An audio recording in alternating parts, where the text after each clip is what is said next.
नमस्कार दोस्तों, northern railway में वैकेंसी आ चुकी है। RRC northern railway new Delhi general departmental competitive exam GDC की वैकेंसी है। 28 तारीख की डेट का नोटिस है यहाँ पे 28 जुलाई का।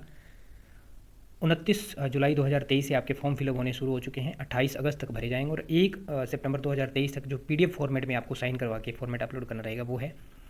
कहाँ कहाँ ये पोस्ट है नॉर्दर्न रेलवे के अंदर जो भी है वो वहाँ पे है। उसके बाद यहाँ पे जो इसमें नॉर्दर्न रेलवे में ये रेल कोच फैक्ट्री है कपूरथला पंजाब में, और मॉडर्न रेल कोच फैक्ट्री है रायबरेली यूपी के अंदर, और diesel loco modernisation works Patiala के अंदर जो पंजाब में है। यहाँ पे ये तीनों जगह में इसकी वैकेंसी इसी के माध्यम से फिलअप किए जाएंगे। तो ये जनरल डिपार्टमेंटल कम्पिटिटिव एग्ज़ाम है। इसमें जो है वो आरपीएफ और आरपीएसएफ वाले अप्लाई नहीं कर सकते हैं।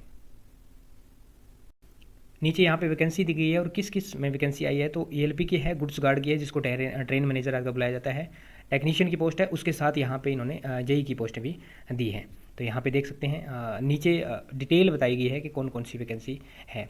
कैटेगरी नंबर 1 है जो कि असिस्टेंट लोको पायलट की है, पे लेवल इसका 2 है। इसके अंदर टोटल 169 पोस्ट है और यहाँ पे कैटेगरी वाइज भी दिखाई गई है। इसके अंदर 10th प्लस ITI चाहिए जिस भी स्ट्रीम से आप होते हैं, और आगे उनकी पूरी डिटेल भी दी गई है।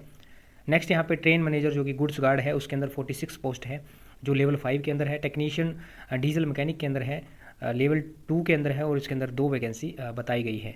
टेक्नीशियन CNW लेवल 2 के अंदर है, टोटल 22 पोस्ट इसके अंदर बताई जा रही है। यहाँ पे नेक्स्ट है ट्रेन लाइटिंग का टेक्नीशियन है जिसके अंदर टोटल 2 पोस्ट है, ये भी लेवल 2 की है। टेक्नीशियन वाली लगभग पोस्ट जो होती है वो लेवल 2 की होती है जिसमें 1900 ग्रेड पे रहता है। ये 13 वैकेंसी है सिग्नल की टेक्नीशियन के अंदर लेवल 2 में।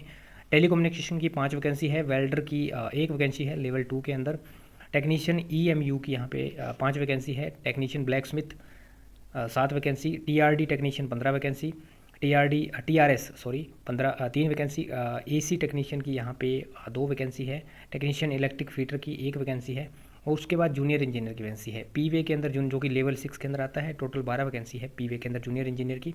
3 ईयर डिप्लोमा चाहिए जो भी आपकी स्ट्रीम है। और वहाँ पे जो गुड्स गार्ड की पोस्ट थी उसके अंदर आपको यहाँ पे एनी ग्रेजुएशन जो है वो अप्लाई कर सकता है। तो आप यहाँ पे देख सकते हैं। और जो ट्रेन लाइटिंग इसमें जो सिग्नल वाले हैं यहाँ पे आपके +2 वाले जो कैंडिडेट हैं फिजिक्स केमिस्ट्री मैथ वाले वो भी अप्लाई कर सकते हैं। ये गुड्स गार्ड्स के अंदर क्या है कोई भी डिग्री आपकी चलेगी रिकॉग्नाइज्ड यूनिवर्सिटी या बोर्ड से। और यहाँ पे सिग्नल में आप देख सकते हैं कि यहाँ पे फिजिक्स और मैथ वाले कैंडिडेट जो है वो अप्लाई कर सकते हैं।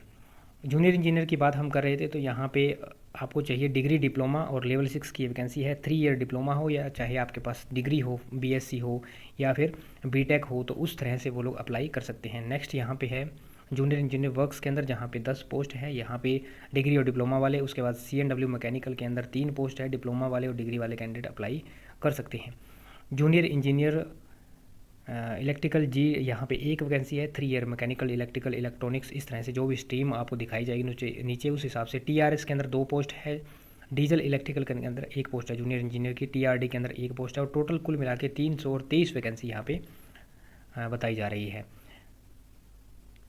नीचे यहाँ पे कई सारी इंस्ट्रक्शन और दी गई है कि जो भी आप बता रहे हो वो सही होना चाहिए। और यहाँ पे रेलवे के अंदर कई सारे जोन में जो GDC की वैकेंसी आई थी उसमें 2 साल की सर्विस का क्राइटेरिया कुछ एक जोन ने 1-2 जोन ने शायद रखा था और कुछ तो वो यहाँ पे नहीं रखा गया है। आप अगर रिफ़्रेश है बस आपका जो PF नंबर है या वो नंबर अगर आया हुआ है तो आप यहाँ पर अप्लाई कर सकते हैं। अप्लाई किस तरह से करना है, RRC की ऑफिशियल वेबसाइट पर वहाँ पर जाना है और इसके अंदर ही आपको लिंक दे रखा है, उसी लिंक के हिसाब से आपको करना है। क्या रहने वाला, एक सिंगल स्टेज का एग्जाम CBT रहेगा, कंप्यूटर बेस्ड टेस्ट, उसी में आपका सारा कुछ यहाँ पे हो जाएगा। उसके बाद आपको कॉल लेटर भेजा जाएगा और उसी हिसाब से आपको सिटी वगैरह डेट वगैरह बता दिया जाएगा कि कब कब आपको आना रहेगा। एज लिमिट बताई गई है 42, 45, 47 इस तरह से जो आपकी कैटेगरी है उसके हिसाब से। एजुकेशन क्वालिफिकेशन आपकी कंप्लीट होनी चाहिए, जो भी आप फॉर्म फिल कर रहे हो उसके हिसाब से उसमें होनी चाहिए। यहाँ पे rrcnr.org की वेबसाइट पे जाकर के यहाँ आप भर सकते हो। AL टेक्नीशियन उस पर। उसके बाद रिक्वायरमेंट प्रोसेस बताया गया है। 90 मिनट का पेपर है, 100 क्वेश्चन रहने वाले। यहाँ पे मैथ है, जनरल इंटेलिजेंस है, रीजनिंग है, बेसिक साइंस एंड इंजीनियरिंग इस तरह से है, general awareness and current affair of science technology, तो ये यहाँ बताया गया है। एक पार्ट B रहने वाला है जो कि क्वालिफाइंग है और उसको आपको ध्यान से सिलेक्ट करना है। इसमें जिस भी ट्रेड से आप एग्ज़ाम दे रहे हो उसी ट्रेड के हिसाब से आपको सेलेक्ट करना है। ये बेसिकली टेक्नीशियन के लिए है। और जो PCM वाले कैंडिडेट है वो सिग्नल के लिए अगर कर रहे हैं या टेलीकम्युनिकेशन के लिए कर रहे हैं तो वो साथी थोड़ा सा ध्यान दें कि वो उसके अंदर PCM मैथ और साइंस फिजिक्स यानी स्ट्रीम को ही सिलेक्ट करें। अदरवाइज़ कोई और सिलेक्ट कर दिया तो आपके एग्ज़ाम में कुछ और ही आएगा, फिर आप कर नहीं पाओगे उसको। तो यहाँ पे आप देख सकते हैं कि यहाँ पे आपको पार्ट B के अंदर कौन सा सिलेक्ट करना है, रिलेवेंट ट्रेड के हिसाब से बताया गया है। और यहाँ पे इनको बताया गया कि फिजिक्स और मैथमेटिक्स। ये आगे एएलपी के बारे में कुछ बताया गया है, और अगर एएलपी वगैरह बनते हैं तो उनके लिए साइको वगैरह अगर होते हैं तो वो आप आगे की तैयारी में देख लेना। यहाँ पे जूनियर इंजीनियर की वेरियस डिपार्टमेंट के अंदर जो पोस्ट है उसका भी यहाँ पे थोड़ी सी डिटेल बताई गई है कि क्या क्या पेपर में आने वाला है।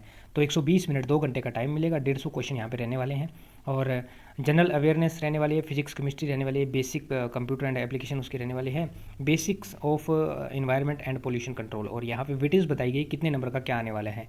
15 नंबर की जनरल अवेयरनेस है, 15 क्वेश्चन रहेंगे, फिजिक्स केमिस्ट्री 15 जितने नंबर हैं क्वेश्चन के उतने ही यहाँ पे नंबर दिया गया है, यानी कि मार्क्स आएंगे आपके। बेसिक को कंप्यूटर ये 10 नंबर की है, इन्वायरमेंट 10 नंबर का है, टेक्निकल एबिलिटी है जो सबसे ज़्यादा आने वाली है, जिस भी स्ट्रीम से आप, इलेक्ट्रिकल है तो इलेक्ट्रिकल, मैकेनिकल है तो मैकेनिकल, सिविल है तो सिविल, या इलेक्ट्रॉनिक्स या कंप्यूटर है तो उस हिसाब से आपकी आने वाली है। 2 घंटे का टाइम यहाँ पे मिलने वाला है। ये एग्ज़ाम ग्रुप बताए गए कौन सा आप इसमें सेलेक्ट कर सकते हो, उस हिसाब से आपका एग्ज़ाम रहने वाला है, कंप्यूटर, इलेक्ट्रिकल, मैकेनिकल, सिविल, इनके हिसाब से। ये नॉर्मलाइजेशन का फॉर्मूला है, काफ़ी इसको थोड़ा डीप में अगर कहीं समझना है तो यूट्यूब पे आपको वीडियोस वगैरह मिल जाएंगी। तो ये फॉर्मूला यहाँ पे लगाया जाता है। उसके बाद यहाँ पे छोटी छोटी डिटेल और बता रखी है, अप्लाई कैसे करना है। इस तरह से ऑनलाइन जैसे आरआरबी के अंदर अप्लाई करते हैं उसी तरह से लगभग मिलता जुलता सा फॉर्मेट यहाँ पे रहने वाला है। एक चीज़ और इन्होंने शुरू में बताई थी कि आप जब भी अप्लाई करो तो एक वैलिड ईमेल आईडी और वैलिड फ़ोन नंबर होना चाहिए, और ये यहाँ पे डॉक्यूमेंट्स वगैरह बताए गए हैं जो ये हैं। और एक जो ओबीसी कैंडिडेट हैं उनके लिए भी यहाँ एक बीच में लाइन बताएगी, जब मैं नोटिफिकेशन पढ़ रहा था तो उसमें कहा जब आपका डॉक्यूमेंट वेरिफिकेशन होगा उस टाइम आपको विदिन 1 ईयर का जो है ओबीसी का सर्टिफिकेट चाहिए। अदरवाइज़ अगर आप पुराना लेकर के आते हो तो वो इनवैलिड रहेगा। उस टाइम में आपका जो क्राइटेरिया है उसको या कैंडिडेचर है उसको कैंसिल कर दिया जा सकता है। तो यहाँ पे हॉल टिकट और जो है उनके बारे में बताया गया कि वैलिड ईमेल आईडी वगैरह रखना, फ़ोन नंबर रखना, सारा कुछ आपका काम उसी के ऊपर होने वाला है। नीचे यहाँ पे एक आपको इंक्वायरी के लिए नंबर भी दिया गया है, अगर आप चाहें तो उस नंबर पर जाकर के इंक्वायरी कर सकते हैं, और कोई भी अगर अपना डाउट है तो उससे इंक्वायरी में पूछ सकते हैं। उम्मीद करता हूँ जानकारी समझ पाएंगे। और ये वर्किंग डेज़ सुबह 10 बजे से लेकर शाम को 5 बजे तक ओपन रहता है। मिलते हैं नेक्स्ट वीडियो में नेक्स्ट अपडेट के साथ, तब तक के लिए जय हिंद, जय भारत, वंदे मातरम साथियों।